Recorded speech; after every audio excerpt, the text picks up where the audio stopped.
All right. Well, welcome to the live. If you could see me, say hello, please. Let's see here.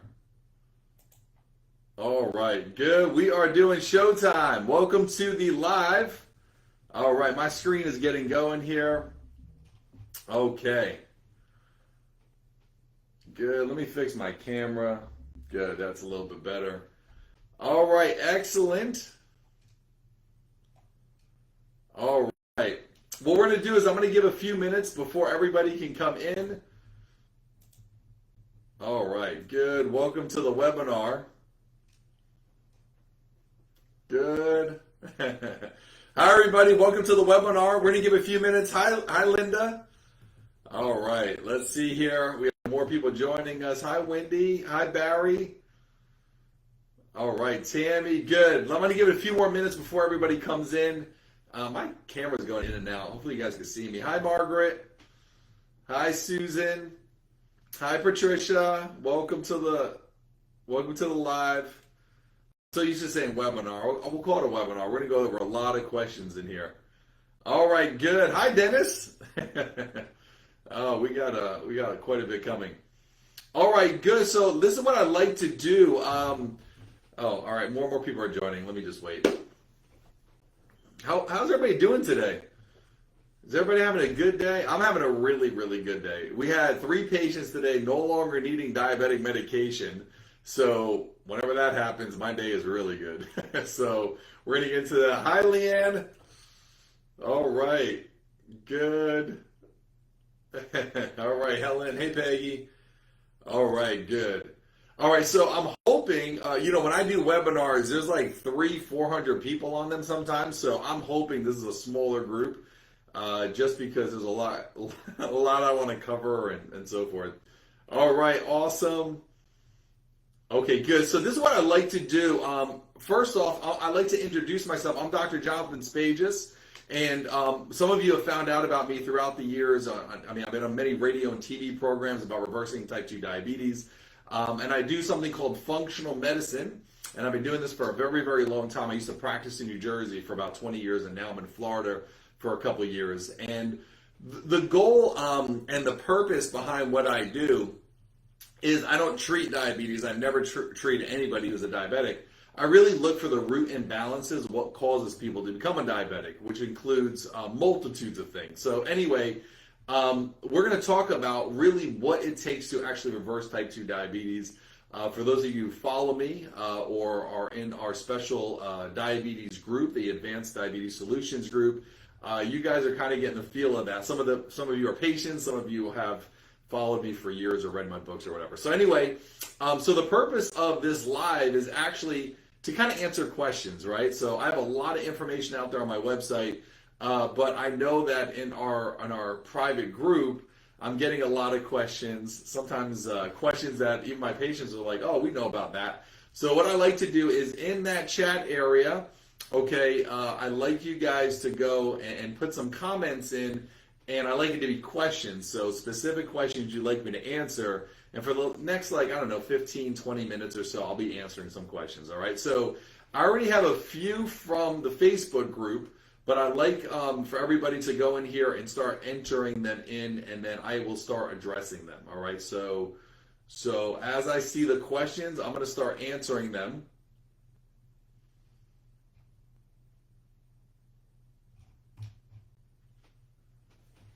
All right, so you want to put that in the comment area. Actually, you know what? I'll start addressing some of the questions people have asked the last few days.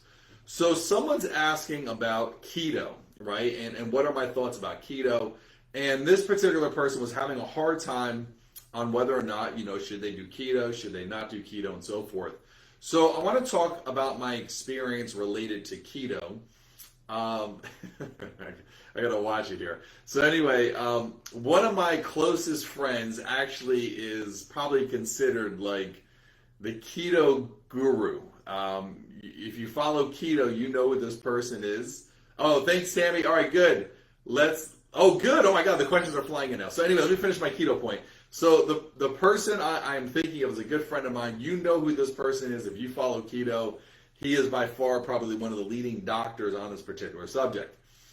And with keto, so okay, so here's how it goes, right? So if you are a full-blown diabetic, right, we're going to put you at this side of the stage, right? So you're way over on this side.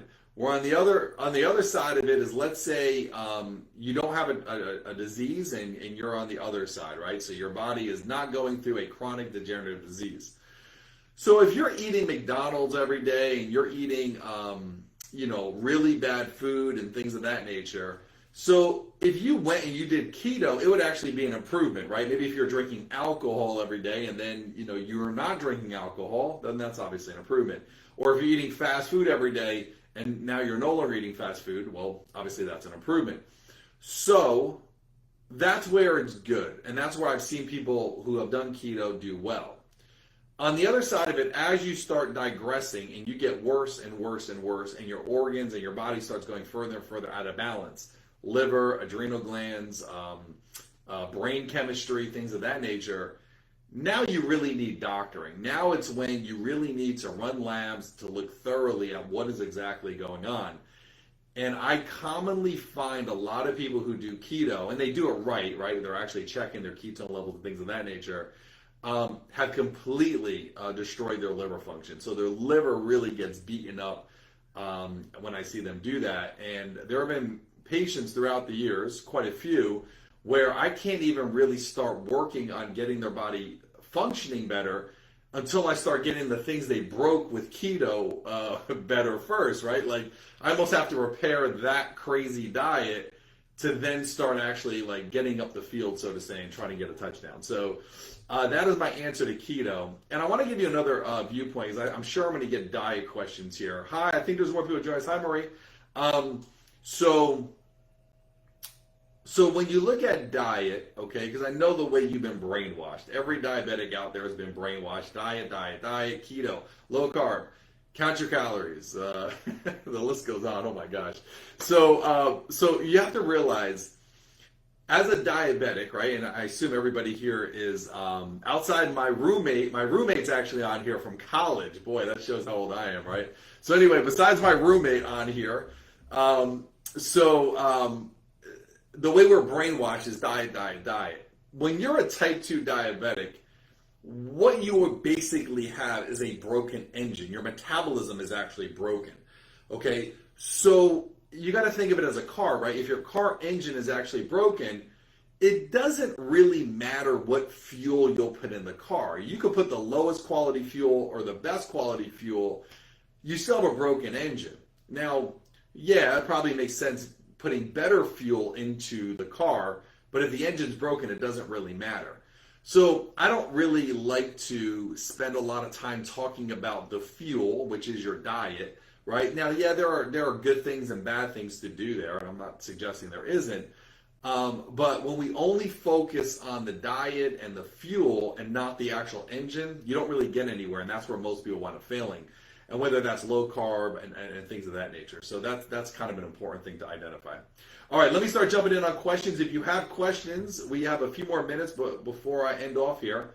All right, so Tammy asks, is it safe to just stop insulin? I'm also on metformin. All right, so here's okay. So first off, Tammy, you're not a patient in my office, so I can't give you specific advice, and nor do I treat with drugs, so I can't give you that advice either. So you want to make sure you talk to your doctor about it. But let me talk about patients in my office. So, as many of you know, the success rate in my office is literally through the roof, where people are able to lessen their medication across the board, diabetic meds, cholesterol meds, blood pressure meds, things like that. Typically, blood sugar meds are the first meds that they are unprescribed. And what we look for, because I track our patients very closely, and for patients that are on here, you know that, they actually send their blood sugar in every single day to my office, and we are looking at it. And when we start seeing them hover around like 85 in their blood sugar reading in the morning to 95, 100, we usually send them back to their doctor. And then the doctor either runs an A1C or they do some basic testing, and then they unprescribe things. So that is like the benchmark in my office. So you would just have to make sure you talk to your doctor. But I don't recommend doing anything cavalier. And I have seen patients who just hate the insulin, they hate the metformin, they get diarrhea from metformin, they just don't feel well, and they're just like, hell with it, and they just try to do something else. And it's not good for a lot of reasons, in my opinion. Number one is you want to make sure your doctor who is managing you is familiar with your scenario. The other thing, and this has happened before, where I've had patients who try to do that cavalier outside of my recommendations, where they're just like, I'm like, go to your doctor, go to your doctor. And something showed up. Actually, the person I'm thinking of, they had a really bad car accident. It wasn't even diabetic related, but they were unconscious, and they wound up going to the hospital. And the hospital didn't know that the person wasn't taking all their meds, so they just started loading them up on meds because that's what they were supposed to be taking.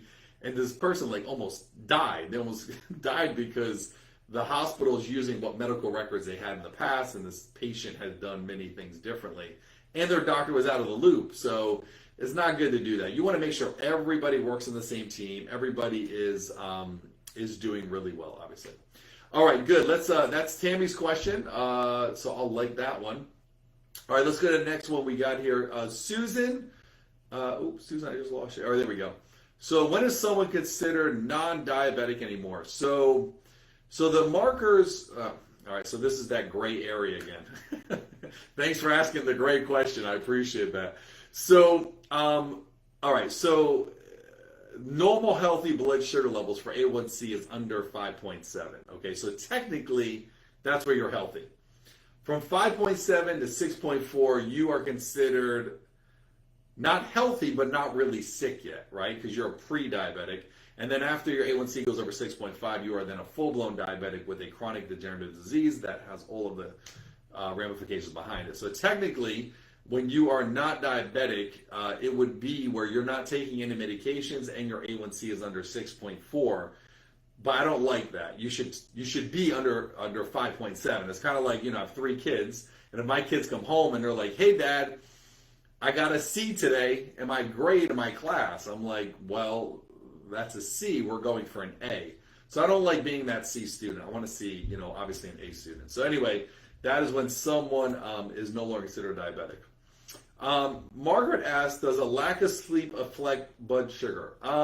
Yeah, and also blood sugar affects a lack of sleep. They're actually intertwined. So there's something called the hypothalamic pituitary adrenal axis, which is a really, really important thing for type 2 diabetics. And there are essentially 8 different degrees in which the adrenal glands could fail. And as a type 2 diabetic, it's a big issue. And I'll tell you why it's a big issue. Type 3 diabetes, there's 4 types of diabetes. Type 3 diabetes is neurodegenerative. And I see this in my office more than I want to see it. And this is where the brain gets affected when your blood sugar levels are high. So that is why you do not mess with diabetes, because it does have an effect on the brain. Additionally to that, as many of you know, so does cholesterol meds. Cholesterol meds wear away at the lining of nerves and cellular tissue. It's very well known. So what does it have to do with sleep? Well, it'll affect your cortisol levels and things of that nature, including other factors. So yeah, you definitely want to make sure you get good sleep. There's a lot of ways to do that. All right, good. Does fatty liver contribute to diabetes problems, Linda asked. So kind of. All right, so so it's a good question. All right, so this is the way it goes. The body is born to heal, right? Like your body is actually born to heal, and you have the ability of healing. However, due to stress, due to lifestyle, due to things of that nature, your body does go on and sometimes gets out of balance. It gets stuck there. I mean, how many times have we seen females who have a child and their hormones get stuck out of place, and I don't care what diet they do, they can't get their body to lose weight. They try this diet, that diet, exercise program, personal trainer, exhaust themselves on every darn thing, and they can't do that over hormones that are out of balance. Why am I saying this? Well, your liver is the quarterback. So if your liver is not well, it does affect other issues. The bigger thing to really look at, Linda, with fatty liver is you have liver disease at that point, right? Like someone who's diagnosed with fatty liver, it's liver disease. But why is that happening? What mechanism is going on that's creating that? And nobody with a bad liver is going to have anything good in health, whether it's diabetes or something else. So you got to get the liver actually functioning really, really well. As a matter of fact, one of the things I do, Linda, with every one of my patients when they first start out is they do a 3-week metabolic clearing. It's probably the only thing in my office that I can help with people who aren't patients in my office. Like, you don't have to be a patient in my office to do this. You don't even have to live in Florida, right, where everybody else would have to live in Florida. But it's like the very first thing we do with every patient. And it is so good because it actually addresses the liver. And I've never seen a proper functioning liver in a type 2 diabetic ever. Like, and I've helped tens of thousands of diabetics. So, so that's something that's really, really good to do. It doesn't fix the fat, the area of the liver that is fat, because that part is dead. You can't get that back. But it makes the rest of the liver really, really, really functioning.